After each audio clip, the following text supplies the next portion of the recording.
अदाब। फैज़ अहमद फैज़ ने लिखा था कि फ़रिश्तों से बेहतर है इंसान बनना, मगर इसमें पड़ती है मेहनत ज़्यादा। आम आदमी पार्टी के सीनियर रहनुमा सफ़ीर चौधरी हैं मेरे साथ। 2024 के आम इंतखाब पूरे मुल्क के साथ साथ जम्मू कश्मीर में भी हो रहे हैं। किस तरीके से देखते हैं 2024 के आम इंतखाब को सफ़ीर चौधरी साहब? सबसे पहले खैर मकदम है आपका। बहुत बहुत शुक्रिया जी आपका भी। 2024 के आम इंतखाब, पार्लियामेंट के इंतखाब, सबसे बड़ा इंतखाब है मुल्क का। किस तरह से देखते हैं आप इसको? देखिए, सबसे पहले तो मैं कहना चाहूँगा, जिस तरीके से भारतीय जनता पार्टी ने मतलब एक यरगमाल बना के रखा हो यहाँ की डेमोक्रेसी को, यहाँ की हमारी जो स्वतंत्र एजेंसियाँ थी उनको, उसको देखते हुए तो मैं समझ रहा हूँ कि भाई ये इंतखाबात खासकर 2024 का जो है वो हमारे आने वाले हिंदुस्तान को डिसाइड करेगा। तो उसी हिसाब से हर एक आदमी को इसको लेना चाहिए। कम्युनिटी से ऊपर उठ के, हिंदू मुसलमान से ऊपर उठ के, बाकी सब चीज़ों से ऊपर उठ के जो है हिंदुस्तान के बारे में सोचने की ज़रूरत है। और इसी के लिए मैं कहना चाहूँगा कि भाई आपके साथ से पूरी जहाँ तक हमारी आवाज़ जा रही है, जहाँ तक लोग सुन रहे हैं, तो 2024 का इलेक्शन ये एक डिसाइडिंग इलेक्शन होगा कि भाई हमारा फ्यूचर क्या होगा, हिंदुस्तान किस दिशा में जाएगा आगे, हमारा यूथ का क्या होगा, नौजवानों का क्या होगा, यहाँ के माइनॉरिटीज़ का क्या होगा। उन सब चीज़ों को जहन के अंदर रख के ही हमने इस बार का वोट जो है वो करना चाहिए। हिज़्ब इक़्तिदार की बात करें तो उनका ये कहना है कि 2024 का इंतखाब 400 से ज़्यादा सीटें हासिल करेंगे। हिज़्ब इख्तलाफ की बात करें तो उनका ये कहना है कि इंडिया अलायंस जो है इस बार इंतखाब जीतेगा। आप हिज़्ब इख्तलाफ का हिस्सा हो, आप इंडिया अलायंस के हमायती हो, किस तरीके से देखते हो? देखिए, सबसे पहले तो मुझे इस बात पे ऑब्जेक्शन है कि मोदी जी को गवर्नमेंट बनाने के लिए 272 सीटें चाहिए होती। 2 बार हिंदुस्तान के लोगों ने उनको 272 सीटें दी, तो इनको 400 क्यों चाहिए? यहाँ क्वेश्चन अराइज होता है कि भैया आप गवर्नमेंट 2 बार बना चुके हैं, तीसरी बार भी अगर 272 के रेंज में रहते तो शायद बना लेते। तो जब आपकी गवर्नमेंट बन रही है, गवर्नमेंट बनाने के लिए 272 सीटें चाहिए, तो आपको 400 क्यों चाहिए? क्यों आप सफ़ीर हाँ, साहब, देने वाली आवाम है, अगर नहीं 272 के बजाय 400 देती है या 500 हाँ, देती है तो आपको क्या एतराज़? नहीं, देखिए ना, मतलब ये जो उनका कहना है, स्लोगन है कि भाई 400 चाहिए, तो ये 400 क्यों चाहिए? ये 400 इसलिए चाहिए क्योंकि उनको आरएसएस को, क्योंकि आरएसएस की जननी है बीजेपी, तो आरएसएस को मतलब 50 साल लग गए वहां पर इंडियन फ्लैग को अपने कार्यालय पर लगाने में। वो शुरू से कह रहे हैं कि ये जो बाबा साहब का दिया हुआ संविधान है ये ठीक नहीं है, इनकी मनुस्मृति वहां पर हिंदुस्तान में लागू होनी चाहिए। इनका शुरू से इनका था, किसी कारण से ये चीजें बैकग्राउंड पे चली गई। इनको 400 इसलिए चाहिए क्योंकि बाबा भीमराव अंबेडकर साहब ने जो संविधान दिया था ना, वो पसंद नहीं है भारतीय जनता पार्टी को, ना ही आरएसएस को। तो ये चाहते हैं कि वो मनुस्मृति जो बना के इन्होंने आरएसएस के कार्यालय में वहां रखी हुई है नागपुर में, ये चाहते हैं कि उसको इम्प्लीमेंट किया जाए। उसके लिए इनको 400 सीटें चाहिए। अब सोचने की जो जरूरत है वो है हिंदुस्तानियों को, हिंदुस्तान के लोगों को, हिंदुस्तान के उन बाशाऊर लोगों को जिनको संविधान पर यकीन है, जो चाहते हैं कि संविधान इम्प्लीमेंट रहे यहाँ पर। और हम इसी तरीके से किसी भी पार्टी को, किसी भी नेता को अपने को चुन के जो है पार्लियामेंट में भेजें और वो जाके हमारे लिए फैसले करें। जो लोग इस चीज़ से एग्री हैं वो लोग जो हैं चाहते हैं कि इस पर 400 पार नहीं, इस पर तो 40 भी पार नहीं होना चाहिए और ना ही होने देंगे। ये पब्लिक इस टाइम पर माइंड जो बना चुकी है, ऑल ओवर इंडिया हम पूरा देख रहे हैं इस टाइम पर कहाँ पर किस तरीके से क्या समीकरण बन रहा है, किस तरीके से हो रहा है। बीजेपी को बहुत सारी टिकटें जो अपनी पुराने लीडर्स की, जिनको मिनिस्टर रखा, जो 10 साल से पिछले से एमपी थे, उनकी टिकटें काट के नए लोगों को लाना पड़ा। ये सारी जो चाराजोई हो रही है ना, 400 पार करें कि भाई इस तरीके से करें, तो ये चाराजोई हो रही है सिर्फ संविधान को मिटाने के लिए। और हमारी आपके भी साथ से पूरे हिंदुस्तानियों से यही गुजारिश है कि भाई 400 पार छोड़िए, इनको 4 बार भी मत करने दीजिए इस बार। क्योंकि हम मानते हैं कि भाई वो आदमी जो संविधान का दुश्मन है ना, वो हमारा दुश्मन है, वो हिंदुस्तान का दुश्मन है। तो इन हिंदुस्तान के दुश्मनों को, संविधान के दुश्मनों को, यहाँ की जिसको हम कहते हैं मदर ऑफ डेमोक्रेसी, उसके दुश्मनों को सत्ता से बाहर करना इसमें बहुत ज़रूरी हो गया है। कहीं ऐसा ना हो कि हम पहले भी 2014 में गलती की हमने, 2019 में गलती की हमने, एक बार दोबारा से हम कोई ऐसी गलती कर दें कि भाई आगे से कहीं पता लगे कि भाई इलेक्शन नहीं हो रहे हैं। और ये बात मैं नहीं कह रहा हूँ, ये बात कोई इंडिया अलायंस नहीं कह रहा है, ये बात मोदी जी के खुद के मंत्री, खुद के एमपी स्टेज से जाकर कह रहे हैं जी देखिए 400 से पार जब तक नहीं होगी तब तक हम संविधान को जो है वो जड़ से खत्म नहीं कर पाएंगे, इसलिए हमें 400 पार कर दो। तो ये तो पब्लिक डोमेन में चीज़ें आ चुकी हैं। तो आज भी अगर एक आम हिंदुस्तानी जो है उसको जागना पड़ेगा, उसको जागने की ज़रूरत है। बहुत हो गई भक्ति, बहुत सारी चीज़ें हमने देख ली हैं। आज का वोट जो हमने करना है वो हिंदुस्तान को बचाने के लिए करना है और उसके लिए तैयार रहना चाहिए। आम आदमी पार्टी जम्मू कश्मीर में बड़े ज़ोरों शोरों से उभर के आई थी, एहतजाज भी आप अच्छे कर रहे हैं, अवाम की आवाज़ भी बने हुए, फिर ऐसा क्या हुआ पार्लियामेंट के इंतखाब में एक नशिस्त के ऊपर भी इंतखाब नहीं लड़ा? देखिए, हम हैं इंडिया अलायंस के पार्टनर, और ये फैसले जो होते हैं जो हमारी सेंट्रल टीम है, वहाँ बैठ के सारे के सारे फैसले किए जाते हैं किस स्टेट में हम लड़ने जा रहे हैं, किस में नहीं लड़ने जा रहे हैं। ये क्योंकि स्ट्रेटजी जो है ये ऊपर से बन के आती है सारी। और इस टाइम पे ये जो दौर चल रहा है, इस टाइम पे लड़ना ज़रूरी नहीं है। इस टाइम पे जब तक संविधान बचा रहेगा, हमारा यहाँ का जो मूलभूत चीज़ें हैं वो बची रहेंगी, तो हम इलेक्शन दोबारा भी लड़ेंगे। इस बार कोई पार्टी नहीं लड़ रही, अगली बार लड़ लेगी, कोई दिक्कत नहीं है। लेकिन अगर ये चीज़ें रहेंगी नहीं तो फिर तो इलेक्शन कभी होना नहीं है, फिर तो इलेक्शन लड़ने की कभी कोई नौबत आएगी नहीं। तो इन सारी चीज़ों को जहन के अंदर रखते हुए हमारी जो सेंट्रल लीडरशिप है उन्होंने डिसाइड किया कि भाई हम जिस जिस भी स्टेट के अंदर अपना हमारी टीम है हम उनको इन्फॉर्म करेंगे हम इंडिया गठबंधन का हिस्सा बनने जा रहे हैं, और हिस्सा बने हैं। वो कुछ सीटें जो हिस्से के अंदर हमें दिल्ली के अंदर मिली हैं, पंजाब के अंदर मिली हैं, और 2-3 स्टेटों के अंदर हम जहाँ जहाँ चाहते थे कि भाई जो हमारे पास क्रीम मतलब कैंडिडेट्स थे कि जो सीटें निकाल सकते थे, हमने उनको इंडिया अलायंस की टीम में दिलाई है, दी ही, और वहाँ से हम जो अपनी कंपेनिंग कर रहे हैं वो सारी चीज़ें कर रहे हैं। जहाँ तक सवाल आता है जम्मू कश्मीर का, जम्मू कश्मीर के अंदर एक बेहतरीन टीम हमारी दोनों डिवीजन के अंदर, कश्मीर डिवीजन के अंदर भी, जम्मू डिवीजन के अंदर भी अवेलेबल थी। हम यहाँ से इलेक्शन कंटेस्ट करना चाहते थे, और हमने यहाँ की जो लीडरशिप थी हमने लिस्ट बना के ऊपर दे भी दी थी कि भाई फलां सीट से फलां आदमी, फलां सीट से फलां आदमी ये इलेक्शन कंटेस्ट करना चाहते हैं या ये इलेक्शन कंटेस्ट कर सकते हैं। ऊपर से सेंट्रल लीडरशिप ने डिसाइड किया कि भाई हम जम्मू कश्मीर में इस बार इलेक्शन नहीं लड़ेंगे, क्योंकि हम यहाँ पर असेंबली इलेक्शन में आगे जा रहे हैं। इस बार हम इंडिया अलायंस का हिस्सा रहेंगे, ताकि जो एक लार्जर काज के लिए जो हम अपना योगदान दे सकें। तो उसके लिए दिया हमने जम्मू की 2 सीटें जो थी हमारी, उनको हमने कांग्रेस को समर्थन दिया। कश्मीर की 2 सीटों को जो है वो एनसी को समर्थन दिया। 1 सीट के लिए हमारी बात चल रही है, जो हमारी पीर पंजाल और कश्मीर बुला के 1 सीट बनती है रजौरी अनंतनाग, उसके लिए बातचीत चल रही है। विद इन 2 और 3 डेज हम इसका भी डिसाइड कर लेंगे भाई हम कौन सी पार्टी के साथ यहाँ पर जो है समर्थन में जा रहे हैं। रजौरी अनंतनाग की बात की आपने, रजौरी अनंतनाग से 2 ही सियासी जमातें हैं जो इंतखाब में ज़ोरों शोरों से लड़ रही हैं, जिनकी चर्चा है नेशनल कॉन्फ्रेंस और पीपल डेमोक्रेटिक पार्टी। आपकी हमायत किसको रहेगी, नेशनल कॉन्फ्रेंस को या पीपल डेमोक्रेटिक पार्टी? देखिए, सबसे पहले तो मैं दोनों ही पार्टियों का बहुत शुक्रगुजार हूँ कि भाई हमारा जब अरविंद केजरीवाल जी को अरेस्ट किया गया और 31 मार्च का जो प्रोग्राम था हमारा दिल्ली के अंदर, वहाँ पर इन दोनों पार्टी के जो मतलब सदर थे उन्होंने वहाँ पर स्टेज शेयर की हमारे साथ।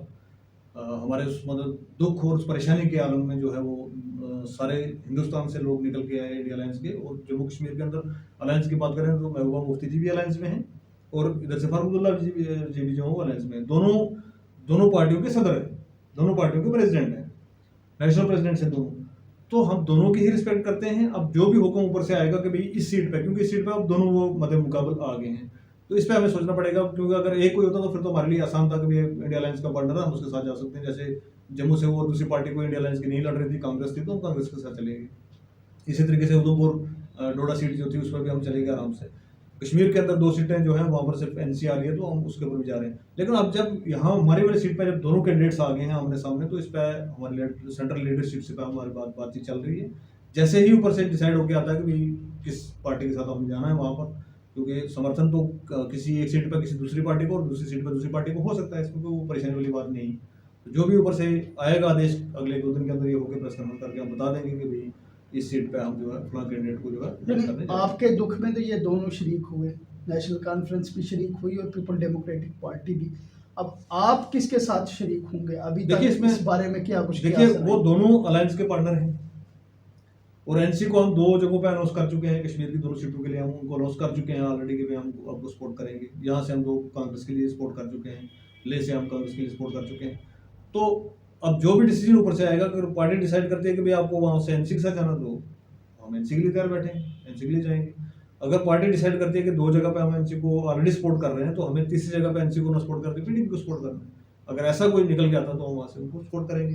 ये डिपेंड करता है कि भाई ऊपर से क्या आदेश आते हैं, क्योंकि हमारे ऊपर इससे बड़ी हलचल चल रही है। क्योंकि आप जानते हैं कि अरविंद केजरीवाल जी अंदर हैं, आज भी उनकी हेयरिंग है, कुछ हेयरिंग में लोग बिजी हैं, कुछ जो है बाकी के, क्योंकि इतने सारे स्टेट्स के अंदर हम इलेक्शन लड़ रहे हैं, कैंडिडेट्स उतारे हुए हैं, कुछ उनके प्रचार में क्योंकि इलेक्शन नज़दीक आ गया उस पर चल रहा है, दिल्ली के अंदर काम चल रहा है। तो ये बिजी शेड्यूल होने की वजह से थोड़ा सा डिले हुआ है, बट इसको जल्दी हम 25 के आसपास इसको हम कंक्लूड करते हैं। क्या लगता है आपको कि आने वाले वक्त में मुल्क के साथ साथ जम्मू कश्मीर में भी आम आदमी पार्टी दोबारा उभर के सामने आए? देखिए जैसा कि आपने पहले भी कहा कि जम्मू कश्मीर के अंदर बहुत अच्छा एक बना लिया था आपने बाद, उसके बाद क्या हुआ? उसके बाद होने का जो दिक्कत आई है जम्मू कश्मीर के अंदर वो ये आई है कि क्योंकि पिछले 10 साल से लगभग 10 साल से जम्मू कश्मीर के अंदर कोई इलेक्शन नहीं हुआ है। आप इसका इलेक्शन तो छोड़ दीजिए कि भैया हम यहाँ पर असेंबली इलेक्शन की तो बात ही नहीं कर रहे हैं, हम कह रहे हैं छोटा इलेक्शन भी कोई नहीं होने दिया इन्होंने। इलेक्शन की तैयारी करके यहाँ पर अब म्यूनसिपल कमेटीज़ के इलेक्शन होने थे, उनकी तैयारी करके डेट्स अनाउंस करके बाद में बीजेपी बैक मार गई और उस पर इलेक्शन नहीं होने दिए। तो जब इलेक्शन नहीं हो रहे होते हैं तो जाहिर सी बात है फिर कहीं पार्टी भी, कहीं लीडरशिप भी थोड़ा बहुत कहीं ना कहीं वो ढीला हो जाते हैं लोग कि भाई अभी इलेक्शन नहीं आ रहे, कुछ हो नहीं रहा है। अब जैसा कि कोर्ट ने यहाँ पर ऑर्डर दे रखा है, आदेश दे रखा है अपना कि भाई आपको सितंबर से पहले पहले इलेक्शन करवाना है, तो होपफुली कि भैया कोर्ट का ऑर्डर माने, भारतीय जनता पार्टी कोर्ट का ऑर्डर माने और सितंबर से पहले पहले कराएं। और हो सकता है कि सितंबर से पहले पहले कहीं ये जून में ही भारतीय जनता पार्टी सेंटर से ही ना चली जाए, तो ये चली गई तो फिर तो हमारे इलेक्शन ड्यू है ऑलरेडी, जल्दी इलेक्शन जो है इलेक्शन का प्रोसेस शुरू हो जाएगा। तो अब उसकी तैयारी जो हम मतलब बिल्कुल ही ये सोच रहे हैं कि भाई जैसे ही पार्लियामेंट का इलेक्शन खत्म होता है तो from the very first day हमारा यहाँ पर कंपेन वहाँ हमारी जो सारी चीज़ें असेंबल होना शुरू हो जाएंगी और एक अच्छे लेवल पे हम एक अच्छा कम्पीट जो है जम्मू कश्मीर के अंदर जो है असेंबली इलेक्शन करने जा रहे हैं। शफीर साहब, आप एक बड़े मायानाज सियासतदान हैं। खिता अगर पीर पंजाल की बात करें तो खिता पीर पंजाल की जो सियासत है इस वक्त, आप किस तरीके से देखते हैं उसको? देखिए मेरी तो खिता पीर पंजाल के लोगों से ये कहना है क्योंकि मेरा घर है, मैं खिता पीर पंजाल को अपना घर मानता हूँ, तो मेरी उन सब लोगों से रिक्वेस्ट है इस टाइप है कि ये झगड़े तांते ये करने की जरूरत नहीं है हमें। जैसे हम डिवाइड किए हुए हैं एसटी नॉन एसटी, पहाड़ी और बहुत सारी चीज़ों के अंदर हमें भारतीय जनता पार्टी ने जो अंग्रेजों वाली चाल चल के हमें बहुत जगहों पर हमें उन्होंने डिवाइड किया है।